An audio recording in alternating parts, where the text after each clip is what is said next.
de la jornada de hoy y en la misma pues los ponentes nos van a hablar sobre la experiencia de México en los arbitrajes en materia de inversión. Por así decirlo, lo que hemos visto en las últimas mesas verdaderamente ha sido, por así decirlo, el plano teórico, y ahora lo que nos van a explicar los ponentes es básicamente la práctica, es decir, en qué se plasma todas las cuestiones básicamente teóricas que hemos visto y la protección de los tratados bilaterales de los que forma parte México y cómo se ha plasmado esa protección sustantiva en el arbitraje cuando una de las partes es el Estado mexicano. Para esta mesa pues contamos con Ricardo Ramírez y Miguel Flores Bernés. Voy a presentar a los dos porque, ya que estamos a última hora y estamos un poco cansados, pues han decidido hacernos una presentación a la limón. Y entonces los voy a presentar los dos al mismo tiempo y ellos se dedicarán a realizar la ponencia conjuntamente. El licenciado Ricardo Ramírez es jefe de la práctica de comercio internacional en Latinoamérica de Charbon & Partners. Antes de incorporarse al despacho, fungió como consultor jurídico adjunto de la Consultoría Jurídica de Negociaciones de la Secretaría de Economía en México. Durante más de 11 años, el señor Ramírez ha brindado asesorías sobre asuntos comerciales y de política de competencia relacionados con todos los tratados comerciales firmados por México y ha representado al gobierno mexicano en bastantes litigios. Es egresado de la Escuela de Derecho de la Universidad Autónoma Metropolitana y tiene una maestría en Comercio Internacional en la American University Washington College of Law. Por su parte, el licenciado Miguel Flores Bernés ha desarrollado su vida profesional en el sector privado y en el sector público. Fue socio del despacho Acosta, Altamirano y Flores y trabajó en el área legal de Aburrerá. En el sector público se ha desempeñado como director de Asuntos Internacionales y director general adjunto en la Dirección General de Inversión Extranjera, director general de Asuntos Internacionales y Empresariales en la Oficina de Políticas Públicas y como coordinador general de manifestaciones de impacto regulatorio. En mayo de 2006 fue designado comisionado en la Comisión Federal de Competencia. Es abogado egresado de la Escuela Libre de Derecho y cuenta con una maestría en Derecho Económico Internacional por la Universidad de Warwick en el Reino Unido. En el ámbito académico ha participado como profesor en la UNAM, la Universidad Iberoamericana, Universidad de las Américas y en la Escuela Libre de Derecho. Y ha publicado también determinadas publicaciones relacionadas con el derecho económico y el derecho internacional público. Sin más dilación, les dejo con su presentación. Muchas gracias a todos. Sé que han tenido un día muy largo y que les vamos a agradecer su paciencia. La idea es, como decía Enrique, que hablemos Ricardo y yo, los dos, sobre la misma presentación y la vayamos discutiendo caso por caso. Más o menos la estructura que les planteamos es ver los casos que hemos tenido, cómo nos ha ido como país, como México, en los casos inversionista Estado, hacer un análisis de cuáles son estos resultados, ¿no? Y algunas propuestas de política pública en cómo podríamos mejorar en los resultados en los casos de inversión de este Estado, y luego una pequeña parte sobre un tema que no se trata mucho, que es la protección de la inversión mexicana en el exterior.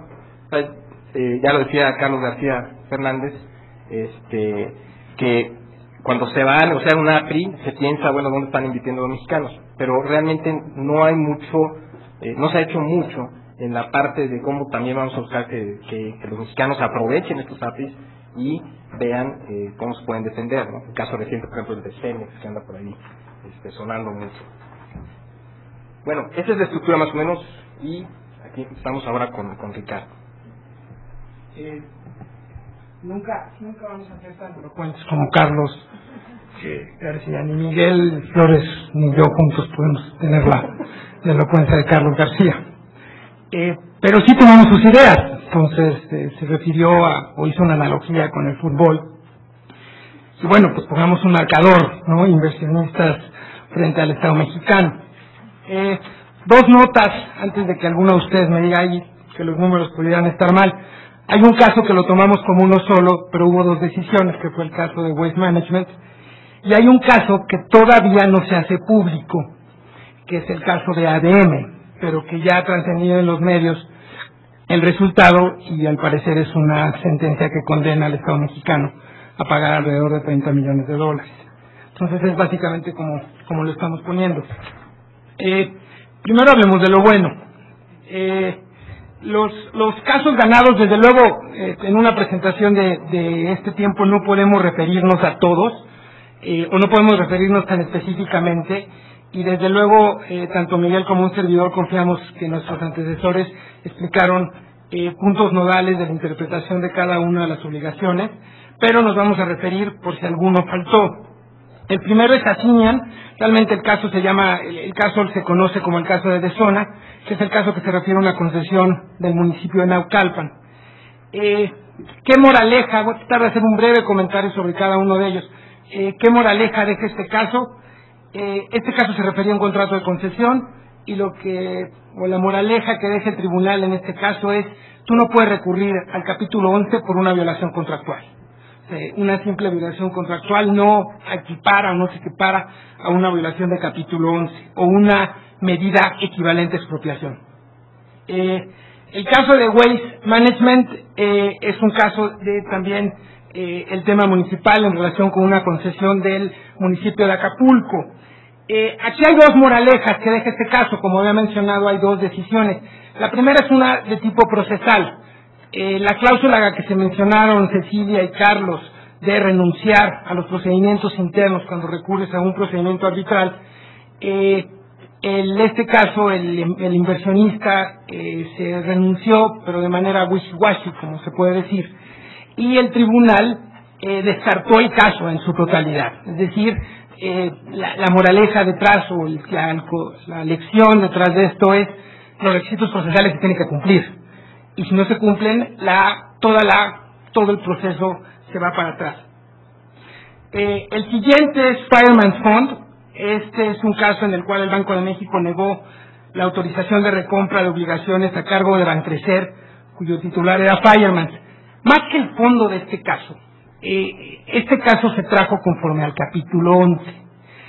Y aquí hubo un fallo preliminar que se refirió y la lección de este caso es la relación entre el capítulo 14 en materia de servicios financieros y el capítulo 11 en materia de inversión. ¿Cuál era la estrategia velada del inversionista en este caso? Llevar el caso al capítulo 11. ¿Por qué? Porque el capítulo de servicios financieros del TLC no tiene disposiciones en materia ni de expropiación ni de nivel de trato. Entonces, ¿cuál era la estrategia? Tratar de llevar, en ese momento la jurisprudencia, si se quiere decir así, o los precedentes favorecían mucho las obligaciones de nivel mínimo de trato y las obligaciones de expropiación. Si se quedaba nada más en el capítulo de servicios financieros, lo único que iba a poder argumentar era trato nacional.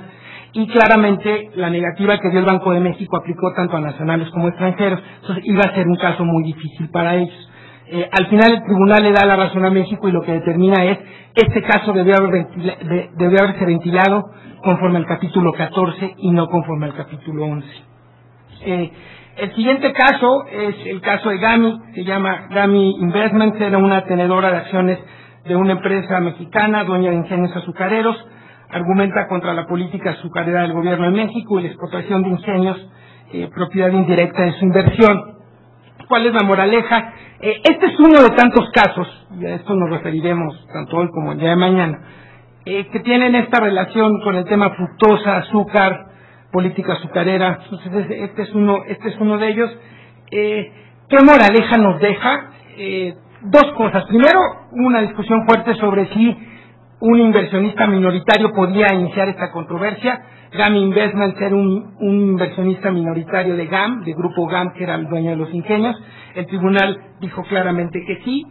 Y la otra gran lección que tiene este caso es la segunda generación de interpretaciones de la obligación de trato justo y equitativo, a la cual me voy a referir más adelante. Y por último, el laudo más reciente que se refiere a México, que es Baby Irrigation. Esta se trata de unos distritos y agricultores ubicados en Texas. Yo digo que reclamaron que le cerraron la llave del lado mexicano y ya no pudieron tener agua para riego, y reclamaron el tema. El tema era que los inversionistas no estaban establecidos en México. Ellos argumentaban que la inversión era el agua, pero el tribunal no la compró. Y bueno,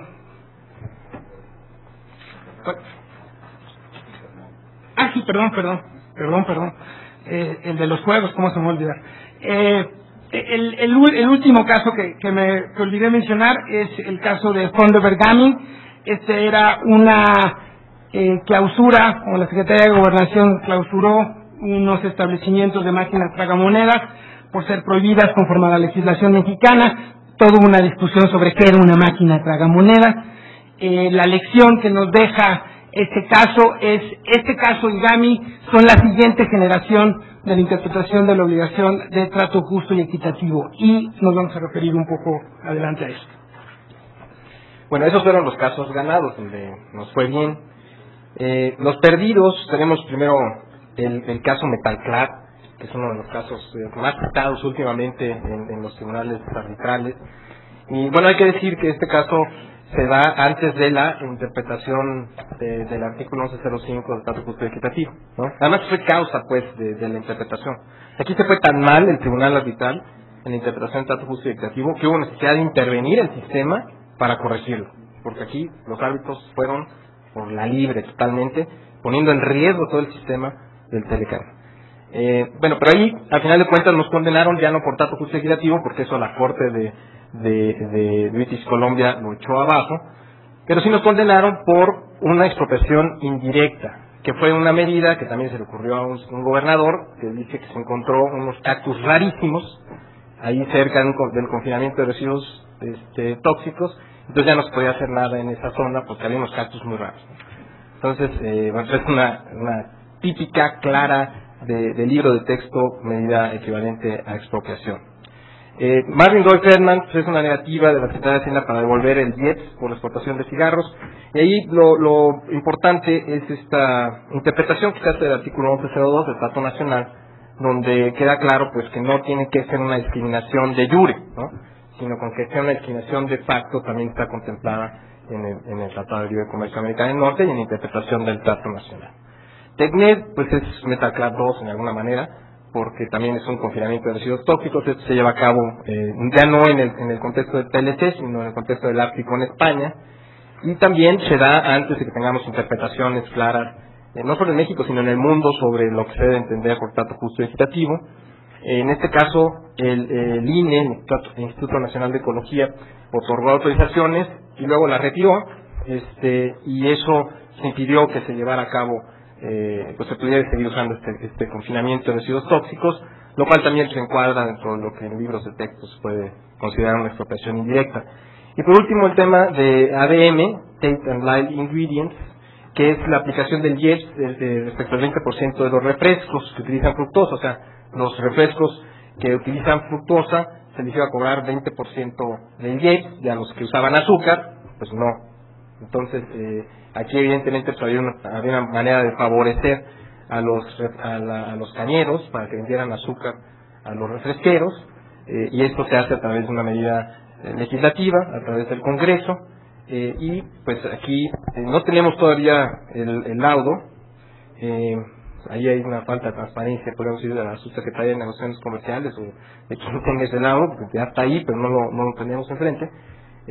Pero bueno, suponemos que pues, evidentemente se tiene una versión de trato nacional, ¿no? Me refiero a los casos ahora en curso. Me hubiera gustado nos hubiera gustado platicarles más de todo lo que acaba de decir Miguel.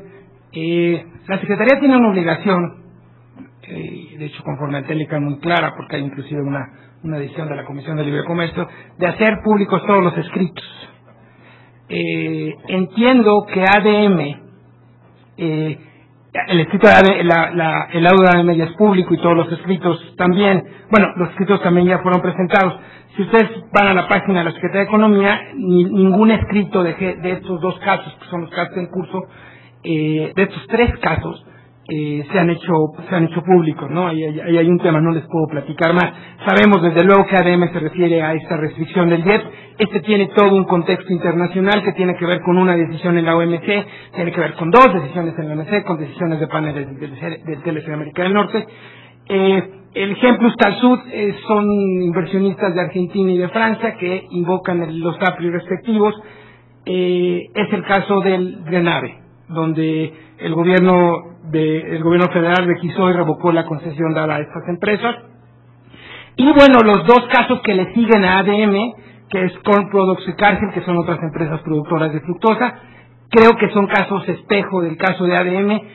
Me parece que hay una diferencia en uno de ellos por como leí la notificación de intención, que es en el de Cargill. Al parecer el inversionista no está establecido del todo en México, sino que importa de Estados Unidos. Eso haría una distinción de fondo en cómo lo vería el tribunal.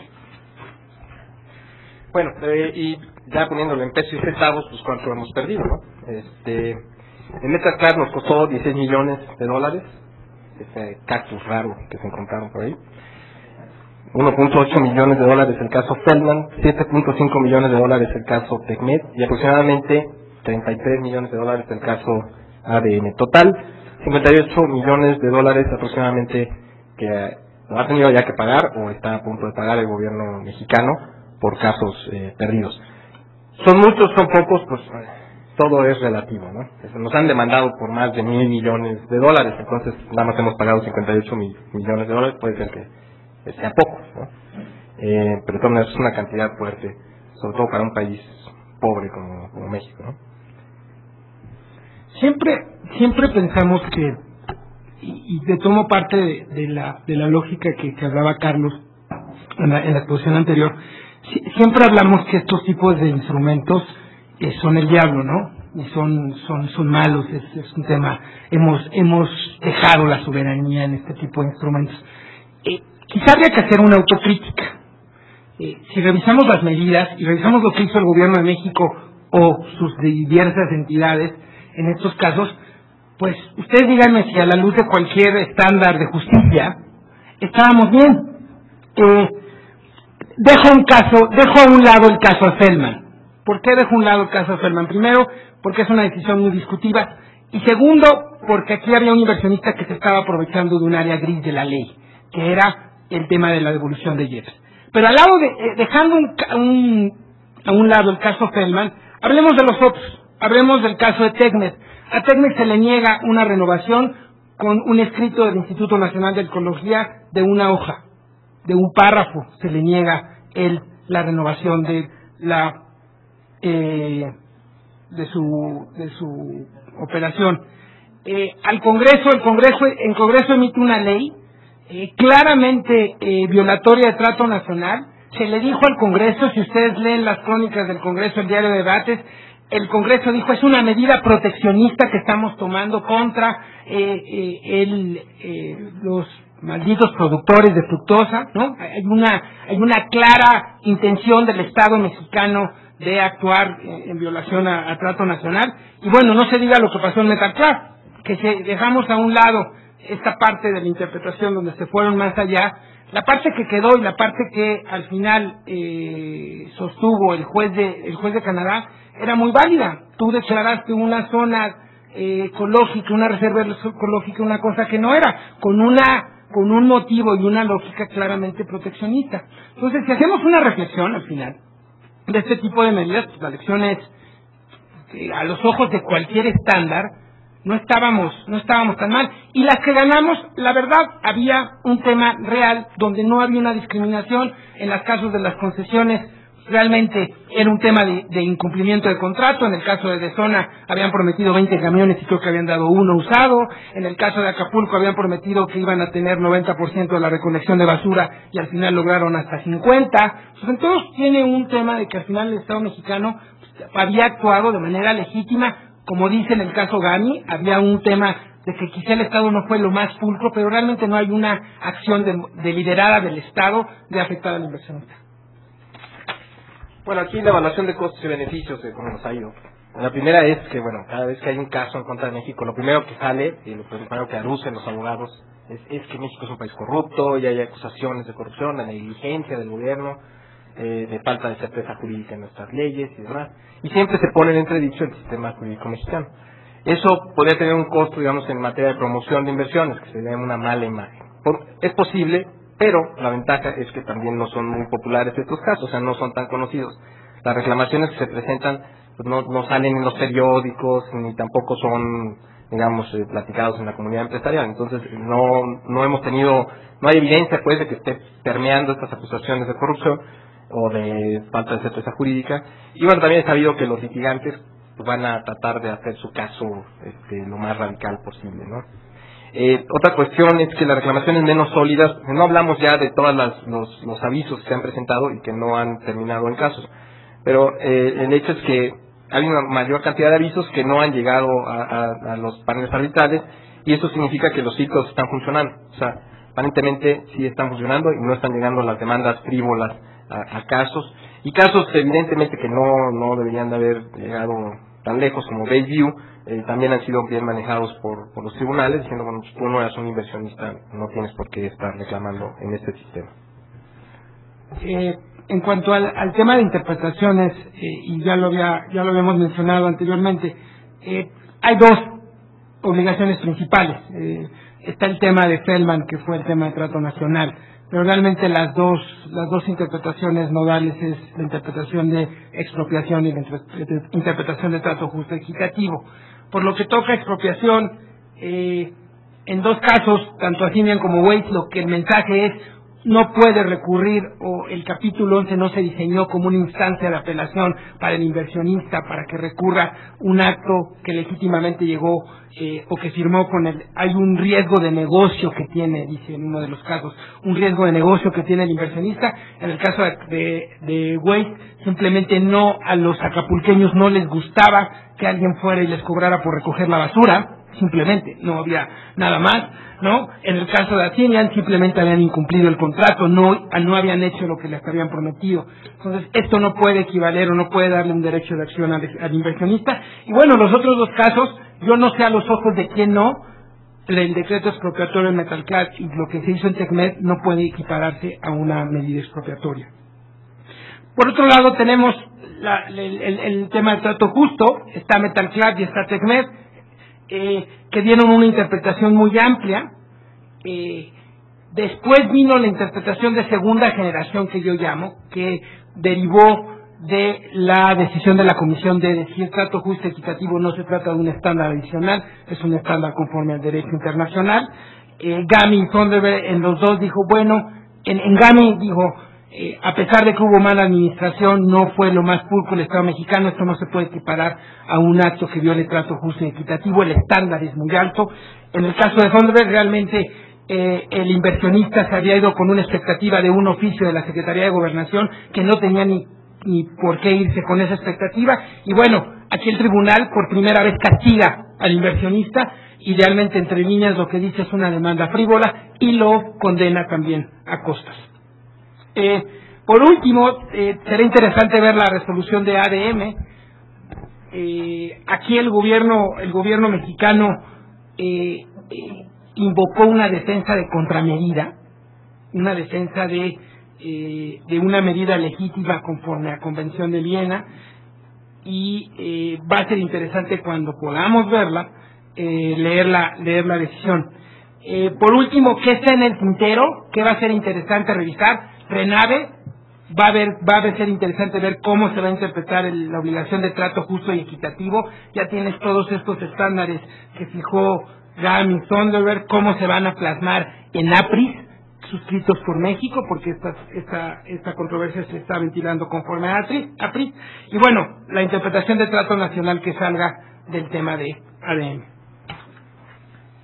Bueno, otro punto importante es que se ha buscado la nulidad de laudos en algunas ocasiones. En el caso de Metalclad, México buscó la nulidad del laudo. Como mencionaba, en este caso se hizo una interpretación muy amplia del trato justo y equitativo, y el gobierno mexicano se vio en la necesidad de ir en un tribunal buscar la nulidad de ese laudo, lo cual logró y evitó, como les mencionaba antes, pues que se afectara el sistema, la credibilidad del sistema, ¿no? Porque se había excedido el panel arbitral en su interpretación. Y lo que estamos viendo es que los países participantes, Estados Unidos y Canadá, o sea, están también en todos los casos participando con opiniones y activamente durante el proceso, con la idea precisamente que no se den estas distorsiones, ¿no? Que no se den estas amplias interpretaciones por parte de los paneles arbitrales. Y bueno, pues eso no lo tenían planeado ni Estados Unidos ni Canadá, pero ya está ahí ahora, ¿no? Ricardo. Perdón, es que... No, te toca a ti. También estamos así. A ver, yo bueno, entonces, justo el capítulo 11 del TLC ha sido considerado un modelo a seguir. Justo en el MAI se usó, en el Teatro de Women on Investment, negociado por Carlos García Fernández, se usó el propio capítulo 11 del TLC como modelo, el state of the art, como decía Carlos hace rato, y pues esto quiere decir que el capítulo 11 sigue siendo, hasta ahorita no hay otro modelo de protección a la inversión que vaya más allá del capítulo 11, y yo creo que México ha hecho bien su rol en participar en el proceso de evitar que se pierda la esencia del capítulo y intervenir con interpretaciones junto con Canadá y Estados Unidos para que no pues se salga del camino que fue originalmente diseñado. Y bueno, esto también ha hecho que la experiencia de México se refuerce, o sea, como que hemos visto que la experiencia en los casos inversionistas de Estado refuerza la necesidad de continuar negociando APIs, que sí ha sido una buena decisión del gobierno mexicano, aunque sea tardía, en el 94, negociar los APIs, negociar los capítulos de inversión, sí ha dado frutos, por lo menos los flujos de inversión han seguido subiendo año con año. Bueno, un año ahí que medio se movieron hacia abajo, pero en general han estado funcionando y los APIs y los capítulos de inversión han apoyado para eso. También creo que es. El capítulo, bueno, ya mencionó Carlos que el gobierno mexicano está también ya modificando los APRIs. O sea, ya vimos movimiento en el APRICO en España, ya se negoció la interpretación del trato justo y equitativo, ya quedó, se modificó hace poco. Con Francia también se está renegociando. En el nuevo APRICO en China, México tiene un APRICO en China, y con la India también, ya las nuevas disposiciones del trato justo y equitativo ya están plasmadas ahí. Entonces quiere decir que México ya está exportando estas interpretaciones del TLC del capítulo 11 a otros países, ¿no? Ahora también está la contrapartida y lo que siempre se han quejado, y creo que con cierta razón los inversionistas mexicanos dicen, bueno, pero al final de cuentas un APRI o un capítulo 11 de TLC tiene más protección a la propiedad privada, un inversionista extranjero en México, que un mexicano, y eso pues no está bien, no puede estar bien, ¿no? Si te expropian, hay medidas que van en expropiación. En México no hay una ley que claramente te proteja, ¿no? Está la ley de responsabilidad patrimonial del Estado, pero no ha funcionado. Por lo menos yo no conozco casos así muy relevantes donde se hayan dado indemnizaciones importantes del nivel de las que hemos visto en los casos inversionistas de Estado. Entonces volvemos al viejo cliché de que el mexicano está menos protegido que el extranjero. Es cierto, de alguna manera, ¿no? Y pues hay que aceptarlo. Ahora, ¿es culpa de los capítulos de inversión y los APIs? Pues no, es culpa de las leyes que no han subido el estándar a los APIs y a los capítulos de inversión, que es lo que nos merecemos nosotros los mexicanos, ¿no? Yo ya entiendo que ya estamos sobre tiempo, voy a referirme rápidamente. ¿Cuál es la propuesta o qué estamos planteando? Y una cosa es, seminarios como este es lo que ayuda, tiene que haber difusión. No podemos seguir operando como en la ley de la jungla. No podemos, insisto en el tema de los casos en los que hemos sido condenados. Claramente había un problema, claramente se actuó, se le dio una seguridad, una expectativa al inversionista y luego se le quitó. Entonces, ¿por qué no? La propuesta es educar, no nada más al gobierno, no nada más a los gobiernos. Normalmente es educar al gobierno, a los gobiernos municipales, a los gobiernos estatales y al Congreso de la Unión. El caso que más nos va a costar son 30 millones lo que está manejando la prensa, el caso ADM. Yo no sé cómo vengan los otros dos. Ese caso nos va a costar muchísimo dinero. ¿Y por qué fue? Por un capricho del Congreso. Entonces, la propuesta es, hay que educar a todos, ¿no? Y cosas, los seminarios como este sin duda contribuyen a esto. Por último, en lo que me toca a mí, quisimos ser defensivos pero también ofensivos. Hoy hay un gran debate de varias empresas mexicanas que tienen una preocupación legítima, que hicieron inversiones muy fuertes en Venezuela y hoy no tienen un instrumento para protegerlas. Sabíamos o se conocen, Gigante en Estados Unidos que abrió una tienda tuvo problemas con la licencia de venta de alcohol, Cemex tuvo problemas en Indonesia, Cemex, Fenja, Bimbo tienen inversiones en Venezuela, ¿no? hoy surge el tema de, ahora sí, lo que nosotros siempre pensamos que era algo defensivo, ahora se volvió algo ofensivo. Entonces lo que tenemos hoy, no nos damos cuenta que tenemos dos empresas, Telmex y Telmex, que son de las 100, están dentro de las 100 empresas más importantes o con mayores inversiones en el exterior. Entonces, quizá, y no nada más, yo no me quedaría en Telmex y Telmex, la mediana o la pequeña empresa en México que quiere invertir en otro lado, al final todos estos instrumentos corren de los dos lados. No dicen que el inversionista no nada más condenan a México, pueden condenar a México. A la fecha no se ha presentado, conforme al Telecan, ningún inversionista ha presentado un caso contra Estados Unidos y Canadá. Ahí se manejan 2 o 3 que se están pensando, pero nunca se han presentado. Entonces, habría que empezar a pensar de manera, educar primero, ¿no? Y segundo, pensar ofensivo más que defensivo. Bueno, y por último, las propuestas ya para proteger a la inversión mexicana en el exterior. Parece ser que lo urgente es negociar APRIs donde no se tengan. Básicamente, pues parece ser que los que urgen son con Ecuador y con Perú, que no se cuenta todavía con un APRI. Resolver el tema de Venezuela, porque ahí la inversión mexicana se quedó sin protección alguna una vez que se salió Venezuela del G3. Y no se ha buscado otra manera de proteger a esa inversión. Hay mucha inversión mexicana ahí. Y parece ser necesario juntarse con el sector privado, con COMCE, y decirles, bueno, dónde se requiere más protección de la inversión mexicana en el exterior, y hacer lo que hacen los países exportadores de inversión. Hablar con el sector privado y ver dónde necesitan el apoyo del gobierno mexicano para proteger sus inversiones afuera. Otro tema es promocionar el Multilateral Investment Guarantee Agency, que es el MIGA, que es esta agencia que protege a los inversionistas contra riesgos políticos, contra expropiaciones, y que ya no éramos parte del MIGA, y después de una gran batalla interna en el gobierno federal y luego con el Congreso, se logró que México fuera parte ya del MIGA. Entonces ya podemos asegurar las inversiones mexicanas en el exterior, pero esto no se ha promocionado debidamente. Entonces muchos inversionistas mexicanos no saben que pueden garantizar sus inversiones contra actos parecidos a los que hemos visto en Venezuela en los últimos meses. Y por último tenemos otro instrumento importante que es ProMéxico, que está buscando promover la inversión extranjera en México, pero también podría llevar a cabo labores de inteligencia comercial para explorar oportunidades de inversión mexicana, particularmente en China y en la India, que nos estamos quedando atrás del mundo. Sí hay alguna inversión mexicana, pero podría haber más en la participación en estos mercados tan importantes. Pues muchas gracias por su atención.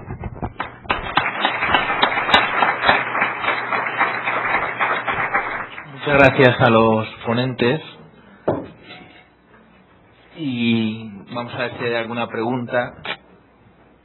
¿Sí? Bueno, yo tengo una pregunta y un comentario. Creo que me voy primero al comentario.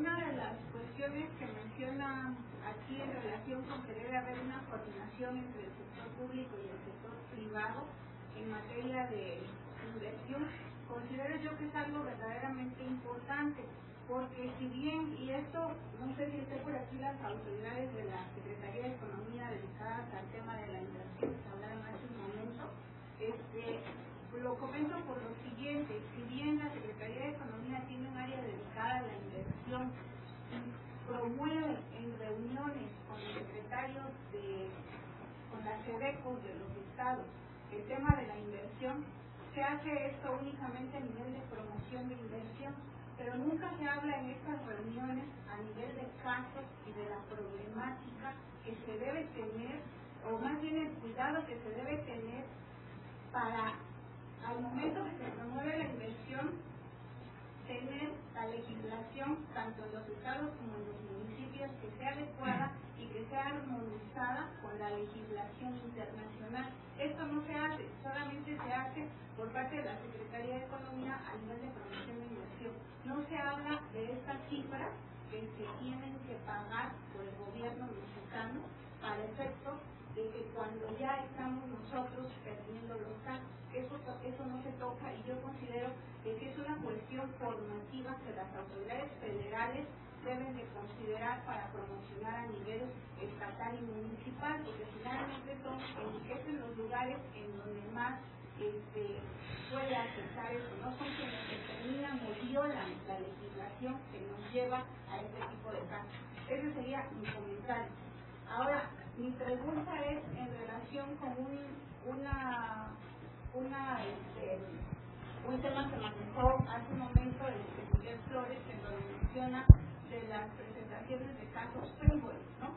Tengo aquí una duda en relación con un caso que aparece en la página del capítulo 11 en relación con Banco Internacional y un caso que me parece que solamente está a nivel de lo que es aviso de reclamación, en donde una persona física mexicana demanda a un banco, creo que es el Banco Internacional, lo compra a una firma de abogados, me parece que es estadounidense, y que a mi parecer esto no constituye un caso en materia de inversión, pero sin embargo aparece en la página. No, entiendo que la última demanda que se presentó conforme al capítulo 11, bueno, y corrijo, fue de Canacar, con respecto al tema de transporte. Yo desconozco ese caso. Ahora, lo que sí es muy claro, y Bayview y un caso entre Estados Unidos y Canadá en materia de ganado lo dejó clarísimo, es cuando tú impugnas, para tú recurrir, el capítulo 11 es un recurso para inversionistas que están establecidos en el otro lado. Es decir, para poder invocar las disciplinas del capítulo 11, tienes que estar establecido, tienes que ser un inversionista en el otro país. No hay manera, por lo menos de a 3 casos lo dijeron, no hay manera en que tú puedas invocar el capítulo 11 si estás del otro lado de la frontera. Aunque el país ¿cómo se llama? El país receptor de la inversión, no, el país huésped de la inversión emita una medida que es violatoria. Tienes que estar establecido en el otro país. Y además en este caso tenía un problema también cuando adquirió el despacho norteamericano los derechos, ¿no? Y si son títulos de crédito, a ver si entra dentro de la definición de inversión, ¿no? Porque tenían que ser más de 3 años, en fin. Yo, la verdad, como lo plantea, creo que no tendría mucho futuro esa demanda. Gracias, mi nombre es Carlos Planck. Ricardo, quería que me hicieras favor de ampliar la información sobre el caso de los 30 millones, que aludías tú a alguna frivolidad del Congreso, y para saber por curiosidad de esto. Y por otro lado, en el caso que mencionaste también de Waste Management, que da lugar sobre todo a que el incumplimiento de contratos no es materia para irse a un arbitraje internacional en este esquema. Sin embargo, el caso de los municipios, y es el caso de Waste Management con Acapulco, y el caso también de Metal Club con San Luis Potosí, son casos patéticos de cómo nuestro subdesarrollo, y lo mencionabas tú, y la falta de educación hacen que los municipios lleven al país, que finalmente es el condenado en un momento dado, al pago de una indemnización millonaria, y no hay ninguna repercusión al respecto. El caso de Metalcar se perdió, el caso de Waste Management, por una verdadera suerte para el gobierno mexicano, porque ahí había intentado la empresa americana, que es la más grande empresa de basura en el mundo, había intentado la vía local. ¿Pero en dónde? En el estado de Guerrero. Entonces el estado de Guerrero, pues por supuesto, el señor Manuel Añorbe, con nombre y apellido, que es un priista, presidente municipal de ahí, le dio la gana, no solamente por capricho, a lo mejor como el de los cactus en el caso de San Luis Potosí, sino aquí en un clarísimo acto de corrupción, porque el contrato de concesión administrativa a Waste Management simplemente se lo quitaron y se lo dieron a una empresa de Ica que se llama Acaverde. Qué bueno que sea una empresa mexicana, más que fue un acto de corrupción. Pero finalmente no era una cosa relacionada con si los acapulqueños quisieran o no pagar la basura. Pero ahí en un acto verdaderamente arbitrario, en la vía local, se encontraron con una denegación de justicia patética y un acto de capricho. Después intentó un arbitraje local que también falló, y falló porque la Cámara de Comercio de la Ciudad de México establecía en sus reglas, las establece, que hay que poner un fondo bilateral las dos partes en el arbitraje. Acapulco simplemente dijo que no tenía. Entonces ahí se acabó la instancia. Entonces, al irse a la otra instancia, una empresa, en este caso inversionista, no solamente pierde, porque en este caso perdió, porque fue denegado el asunto ya en el TLC. Pero ¿qué queda? Pues queda una resaca para efectos del clima de inversión. Hace rato nos decían que Brasil, sin tener un solo REIT, tiene 7 puntos y México tiene 4. Pero habría que preguntarse qué tal tratan los brasileños. Yo fui embajador en Brasil y les puedo decir cómo tratan a los inversionistas extranjeros y cómo los tratamos aquí, y cuando un municipio mexicano simplemente dice, no, pues ya fue un error y todo, y que pague el gobierno federal. Yo creo que es muy grave eso, pero me gustaría mucho que me dijeras algo del caso de los 30 millones. Voy a ser muy breve. Primero, corrupción. Los tribunales han sido extraordinariamente cuidadosos en no meterse en ese tema. Alegaciones de corrupción hubo en Metal Club, hubo en Fellman, hubo en Waste, hubo casi en todos. En Renave hay un tema de corrupción y en los tribunales han sido muy cuidadosos en no meterse en este tema. El tema de ADM es muy delicado. Voy a tratar de hacer una cronología rápido y espero ser claro. Estados Unidos le niega el acceso al azúcar mexicana al mercado Estados Unidos le niega el acceso al azúcar mexicana de manera unilateral. México recurre a un tribunal conforme al capítulo 20 del TLC de América del Norte.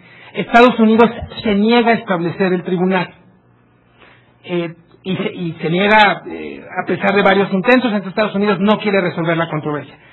En ese momento México inicia una investigación antidumping en materia de fructosa para poner una medida espejo, es decir, no dejas entrar mi azúcar, no dejo entrar tu fructosa. Esa controversia termina en la OMC después de varios años y fallan en contra de México por ser una medida en contra del acuerdo antidumping, claramente. ¿Qué pasa después? El Congreso, cuando se ve obligado a tener que quitar la medida antidumping, se le ocurre, y yo sé que la Secretaría de Economía claramente le dijo al Congreso, no puedes poner una medida que sea violatoria de la OMC claramente. El Congreso no escuchó y impuso el 20% del IEPS a la fructosa, que no era una medida en frontera. Lo que el Gobierno de México y la Secretaría de Economía en este momento le dijo al Congreso es, pon una medida espejo, si no te deja entrar, pon una medida en el marco del Telecan, no la lleves a la OMC, que sea una cosa autocontenida. Tú no quieres establecer mi tribunal para resolver el tema del azúcar, yo no resuelvo tu tema de la fructosa. El Congreso no escuchó. ¿Qué hizo? Puso un impuesto del 20%. ¿Qué pasó? Estados Unidos nos llevó a la OMC otra vez. Ganó otra vez. Ganó las dos instancias que hay en la OMC. Fue entonces cuando los inversionistas, con dos decisiones de dos tribunales distintos, si la quieren llamar 4 porque fue órgano de apelación también, con 4 decisiones que decían que las medidas que había adoptado el Gobierno de México eran violatorias de trato nacional, fue entonces cuando los inversionistas invocan estas cláusulas.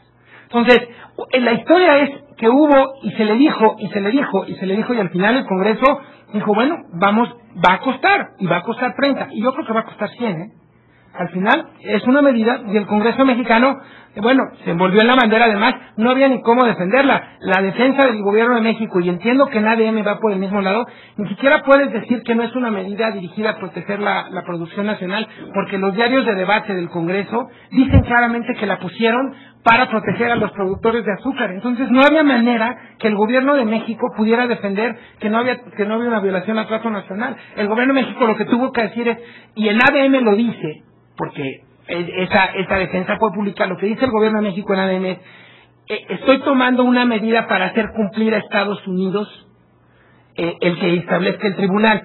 Por lo que sabemos, perdió ese laudo, no sabemos en qué términos, pero si perdió ese laudo quiere decir que la defensa de México en este caso no funciona. La última pregunta la vamos a conceder muy brevemente. Bueno, dos cuestiones. Una al ponente Miguel Flores, un pequeño comentario en relación con MIGA, que MIGA es una aseguradora de inversión, y en relación con ese comentario que hizo, que parece que los extranjeros tienen un mejor estándar, que el gobierno mexicano asegura, paga las primas, paga la cobertura de ese seguro contra riesgos no comerciales, que es MIGA de los extranjeros, pero a un nacional no lo asegura contra esos riesgos no comerciales. Y en relación y al ponente Ricardo Ramírez, nada más comentarle si la Secretaría de Economía en cierto momento, bueno, si de acuerdo a su opinión, la Secretaría de Economía en cierto momento apoyaría a las pequeñas y medianas empresas que no pudieran pagar un arbitraje ante CIADI, ¿la Secretaría de Economía estaría dispuesta a apoyarlos?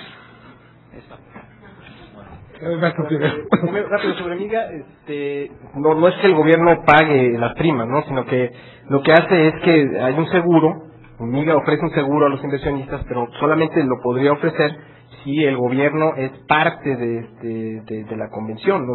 Para que pueda aplicar Miga, y eso no éramos parte. O sea, ahora ya somos parte. Ahora el que paga la prima es justo el inversionista, ¿no? O sea, el inversionista va a ir a invertir a Nicaragua y tiene miedo de que el gobierno ahí lo pueda expropiar, pues va con Miga y le dice, oye, dame una póliza de seguro por expropiación, y paga su póliza de seguro, ¿no? Paga su prima, y si en caso de que lo llegue a expropiar el gobierno de Nicaragua, entonces ese inversionista mexicano va con Miga y le dice, oye, mira, me expropió, págame mi seguro. Así es como funciona, pero justo esto es lo que tenemos que promocionar con los inversionistas mexicanos.